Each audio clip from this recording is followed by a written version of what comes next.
Everyone, and welcome back to FSI DFS. I am McKinley412, and today we're going to be looking at this Sunday main slate, 11 games on DraftKings. A lot of the information that we do provide also kind of translates to FanDuel. We do get those questions.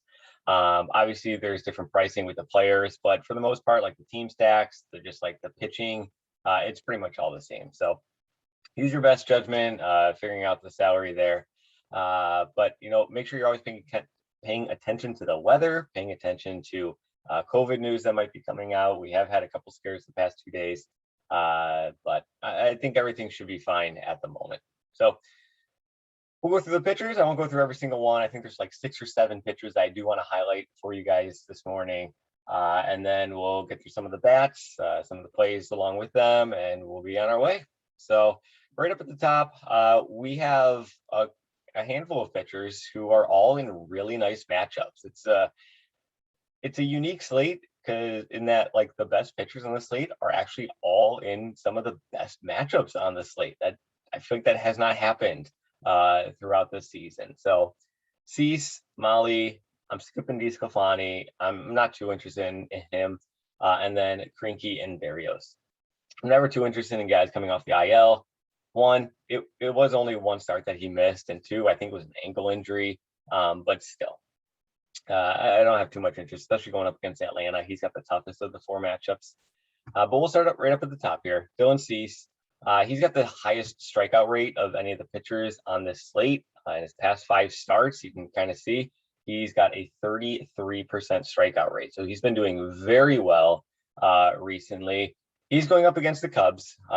2 things that we have to pay attention to. One, the Cubs offense has actually been doing very well. Past 3 games, they're averaging almost 10 runs a game. They've had 2 double-digit games in the past 2 days.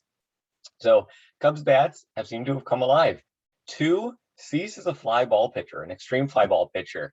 And the weather in this game is 15 to 20 mile an hour winds blowing out to left field. So that is something that does put a little bit of pause in me saying he's an absolute lock in this spot. 2 weeks ago, I would say absolutely. Going up against the Chicago lineup, hands down, top player of the day. But I don't think that's the case here. So he's still a very intriguing option, but things you have to pay attention to are the weather. He's a fly ball pitcher, wind blowing out, and these Chicago bats have been doing pretty well. The Cubs bats, should I say. Next up, we got Tyler Mahle, and I think I like Tyler Mahle more than I like Cease. Mahle, he's close to that 30% strikeout rate as well. We know what his production can be. He's got a favorable matchup, as a lot of these top pitchers do, going up against Miami in a hitter's ballpark. So I remember I was all over him against the Cubs on this day, and he put up 5, and it was so frustrating because, he's booking that with 32, 32, and 22. So he's a very, very good pitcher. 28% strikeout rate in his past 5 starts. He doesn't really walk anybody at all. Now he's got a favorable matchup. 9.8K. I think he might be one of my favorite pitchers on the slate. Up in this range. DeSclafani, I kind of went over him already. Zach Greinke going up against Texas. Greinke doesn't get many strikeouts. He's a much, much better real-life pitcher than he is DFS pitcher. But he is going up against Texas. Texas can strike out quite a bit, as we know. But, I mean, just look at these strikeouts. 2-0 in his past 2 starts and 6 innings in each of them. He just doesn't get them. So even though he's allowing 1 and 2 earned runs, when you're not getting any strikeouts, it's tough to really build much of a floor for yourself. But he is in a more favorable matchup going up against Texas. They do strike out quite a bit. So I'm not saying he's going to be launching a 30-point game, which he did here. I don't see that happening. But if he can even get you into like 18 to 20 points and beyond, that's fine. Let me see. Has he played Texas?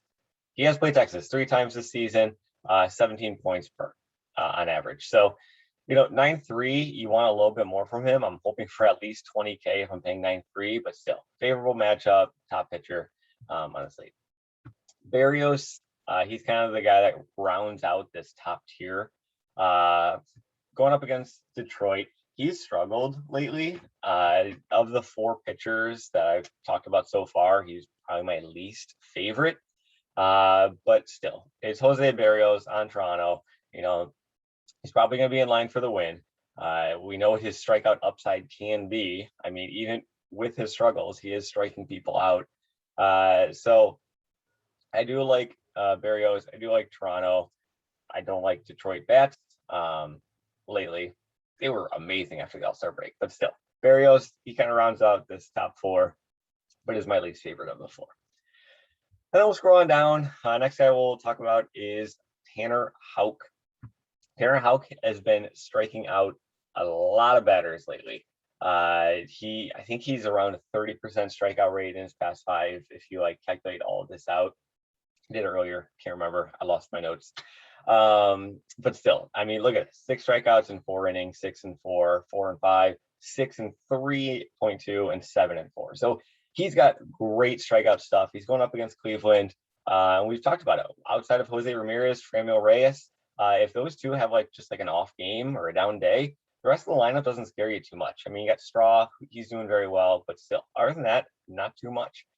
8.1K, you're getting at least a 1,000 price discount from, a guy like Berrios. And he might provide you with a better floor.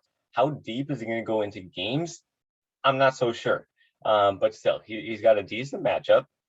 He strikes out a lot of pitchers and He strikes out a lot of batters, and he's got a decent floor. So Tanner Houck, I think, is somebody in this mid-range who you definitely have to be paying attention to on the day.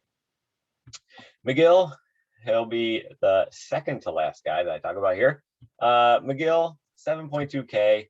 I know he's had his struggles recently, but if just a handful of starts earlier than this, if he was 7.2K, he would have been one of the locks of the slate. He's going up against Washington, so he's got a favorable matchup in that regard. And we talked about his recent struggles.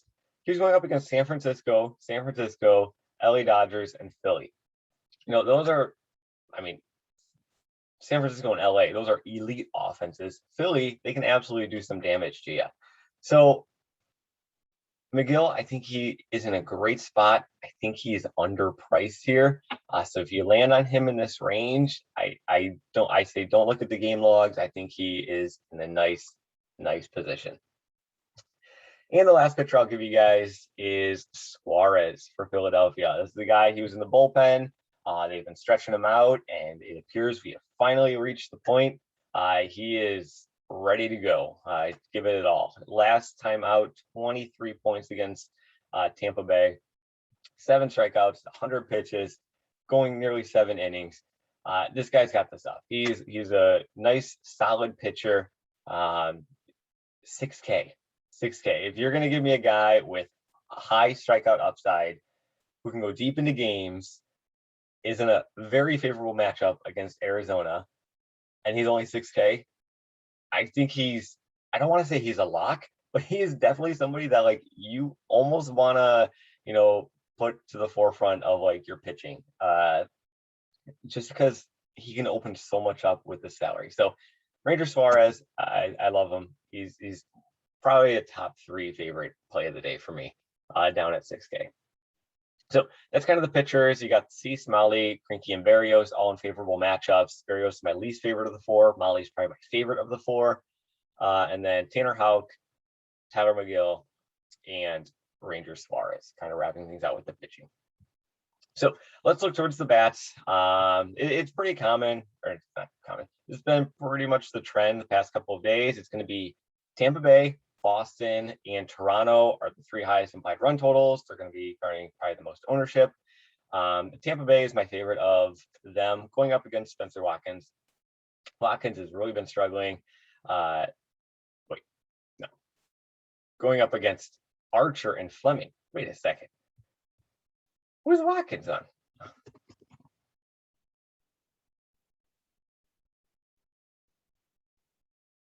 Oh, gee. I'm losing my mind. I'm sorry, guys. It's early in the morning. So I was so confused. For some reason, I was like, did Watkins get traded? And I was like, no, the trade deadline happened. All right, we're keeping it in the video. Maybe it'll bring a laugh to you on this Sunday morning. But Tampa Bay going up against Watkins. I was so confused there. Tampa Bay, probably the favorite, chalkiest, best spot of the day, going up against Watkins. He's been really struggling. So their lefties are all in play. Low for sure. Franco, he's a switch hitter. He's definitely in play. Meadows, absolutely. Wendell at 4.1, he's cheap. Even Cruz at 5.3, a right-handed power bat, launch him in there. Pretty much you can't go wrong with Tampa Bay on this slate. So Tampa Bay, I think, is clear-cut number one. I mentioned Boston and Toronto. They're also going to be two popular bats. I don't have as much interest in them because the team that I do have like a lot more than them is actually Cincinnati, going up against Luzardo. I know it's a pitcher's park, but Luzardo has really, really been struggling since he has been pitching more and later into games. He was kind of a bullpen guy. He was only going 1 or 2 innings. Now they're stretching him out into a starter. His past 4 starts as a starter, he's had 5 of them. His past 4, he has an ERA over 11. If you calculate his earned runs and the innings pitched, his ERA is over 11 as a starter. So now he's going up against Cincinnati as a left-handed pitcher. You have guys on Cincinnati who just mash left-handed pitching. Castellanos, Stevenson, India, and Farmer. These 4 guys right here are all hitting over 300 against left-handed pitching. And they are very affordable. We're talking 4.5 is the most expensive guy, and we got a cheap guy in Farmer at 2.6. Cincinnati is a very affordable stack. They're going up against a terrible pitcher, a great offense. I think Cincinnati, while everybody is going to be flocking to Tampa Bay and Boston and Toronto, I might be making a move towards Cincinnati. Just because, I mean, if I see them at lower ownership, I'm going to be heavily overweight on them. They're in a smash spot, and they have great bats to follow it up with. After them, St. Louis going up against Crow. Crow, we know his struggles recently. So St. Louis, I think they're in another great spot. They did very well last night for us. So St. Louis, you can put them in your lineups. Some cheap bats if you are looking for some salary relief. I don't think it's really needed on this slate. But if you are looking for some relief, you can look towards Baltimore. You can look towards Pittsburgh. And you can look towards Minnesota. I think those are the 3 teams that I want to be paying attention to for cheap value: Baltimore, Minnesota, and Pittsburgh. Just like throughout their lineups, what I mean by cheap value is like throughout their lineups, they have like 6 or more guys that are priced below 3.9K or less. And that pretty much qualifies for all the 3 of these teams. Last team I'll give you, I know I'm kind of dragging on here. And it's kind of like the yellow call here. It's going to be the Cubs going up against Cease. I mentioned Cease. He's a top tier pitcher, and I think he's going to garner a lot of ownership. But again, he's an extreme fly ball pitcher. The winds are blowing out at 15 to 20 miles an hour. And this Cubs lineup has had back-to-back double-digit run production games. In their past 3, they're averaging close to 10 runs per game. So I'm kind of looking towards these Cubs bats just to kind of, do some damage here. So I'm going to be looking at the lefties. I'm going to be looking at guys like Ortega, who could possibly be leading off for you. Jason Hayward, 3.4K. He's very cheap. And these guys are affordable, and that's what I like about them. So, they don't have too many lefties in their lineup, which is kind of a bummer. But still, I like Cubs. I think they could do some damage. It's kind of like the YOLO call of the day here. So that kind of covers everything. Thanks for watching. As always, good luck in your contest, and we will see you in the next video.